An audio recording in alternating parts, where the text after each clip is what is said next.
¿Por qué nos hemos planteado hacer un estudio de la calidad organoléptica del zumo directo de naranja, cuando todos podíamos pensar que el zumo de naranja es algo súper conocido y que ya poco más se puede saber de él? Pues precisamente porque en España las naranjas son de mesa y no son de zumo. Ahí tenéis las variedades de naranja, la especie Citrus sinensis. Hay 4 tipos de naranjas distintas, son las del grupo Nabel, en las que tenéis la Nabel Washington. Esta es originaria de Brasil. En 1820 apareció una mutación en un monasterio de Bahía y a partir de ahí se han dado todas las variedades del grupo Nabel. Estas son las mejores para mesa y son las más típicas de España, son las que se cultivan en más cantidad. Lo vamos a ver luego en un gráfico que tengo sobre la campaña de naranjas. En el caso del grupo de las naranjas blancas, ahí aparece la pera, la variedad pera. Esta es la que más se utiliza en la elaboración de zumo concentrado, pero no zumo directo. También tenemos ahí la variedad salustiana, cadenera y Valencia, y sobre todo la Valencia Light, que es la más apreciada por su valor organoléptico en la elaboración de zumo directo.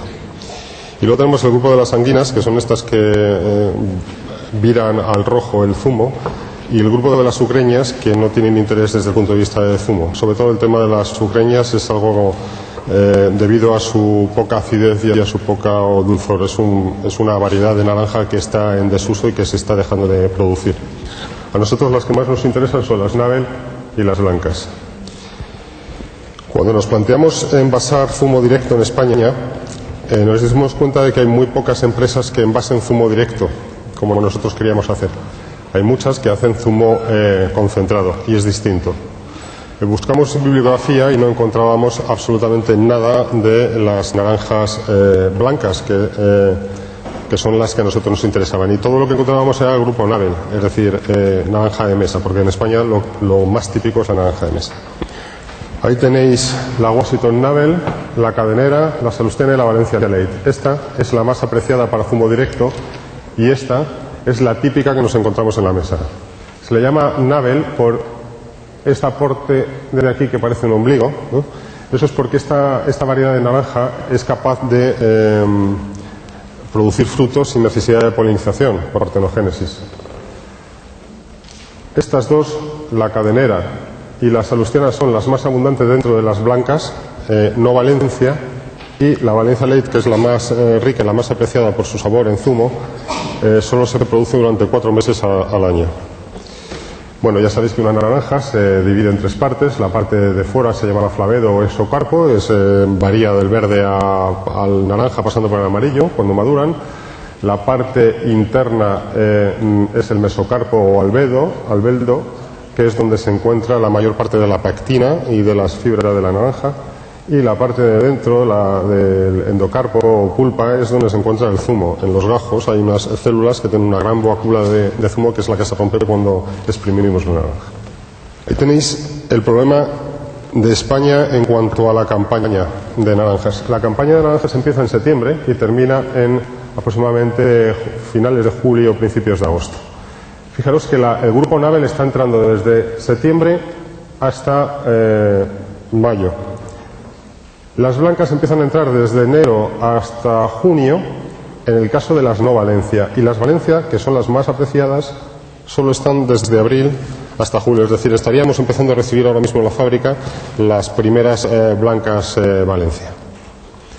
Esto significa que cuando nos planteamos hacer un zumo directo con una calidad organoléptica aceptada por el público, porque es curioso, en España se permite que la naranja de mesa sepa muy ácida al principio y demasiado dulce al final, eso lo perdonamos, todos pensamos, bueno, es que no es el tiempo de las naranjas, pero en cambio en un zumo le exigimos hasta el carnet de identidad.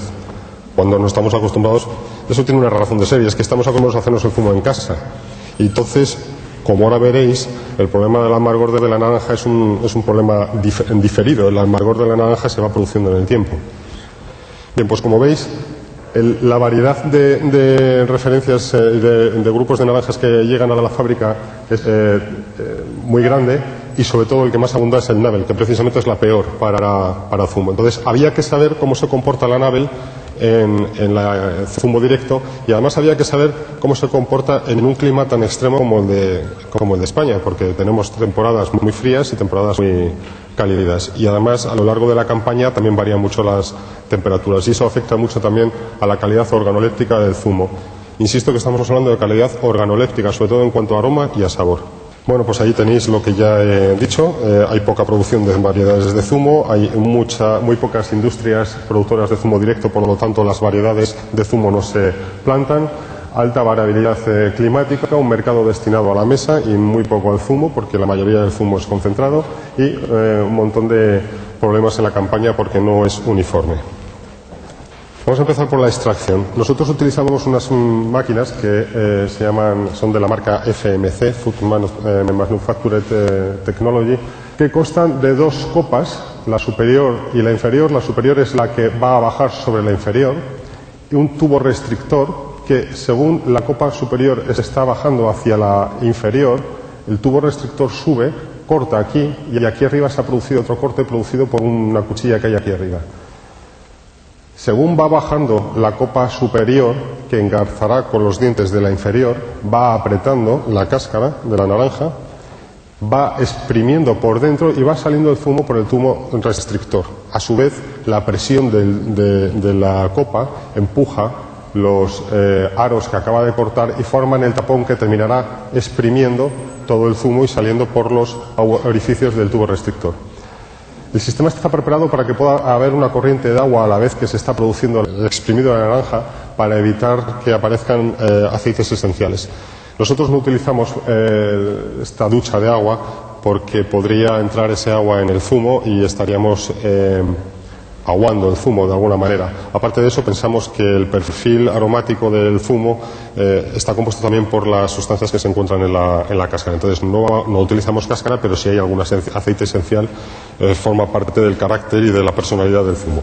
La cáscara y la pulpa, y las pepitas y membranas es expulsada por el tubo restrictor. La cáscara sale por arriba y el zumo se recoge en un depósito que ya se lleva directamente a normalización de pulpa. Ahí tenéis el proceso más detallado. Nosotros, en vez de utilizar esa ducha de agua para asegurar que no hay aceites esenciales que puedan amargar la naranja o hacerla que tenga ese sabor que quema, que es propio del limoneno, que es el aceite principal de la cáscara de la naranja, lo que hacemos es ajustar el calibre de la naranja al calibre de la copa, de tal manera que naranjas muy chiquitas en copas muy grandes exprimirían demasiado la naranja, extraerían mucho el aceite esencial, o naranjas muy grandes en copas muy pequeñas estaríamos perdiendo zumo. Pensemos que el 60% de una naranja es zumo, el resto, 40%, es cáscara y membranas. Y graduando el tamaño de los agujeros de los tubos restrictores, que no tienen esa forma redonda, realmente son elipsoidales, podemos regular la salida de la pulpa. Bueno, y ahora llega el proceso de pasteurización y desaireación. Luego vamos a ver cómo afectan estos dos, pero bueno, primero decimos que la desaireación es necesaria para evitar que se produzcan oxidaciones y reacciones de pérdida de vitaminas y de otros compuestos importantes en el zumo. Y la pasteurización es necesaria por dos razones que todos ya conocéis.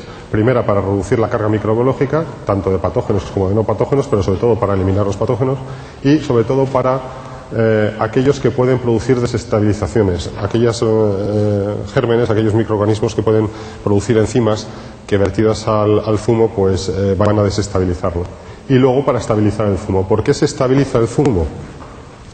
Pues el zumo se estabiliza porque la pasteurización, las condiciones de pasteurización de tiempo y de temperatura van a inactivar a todas las pectinesterasas y pectinasas.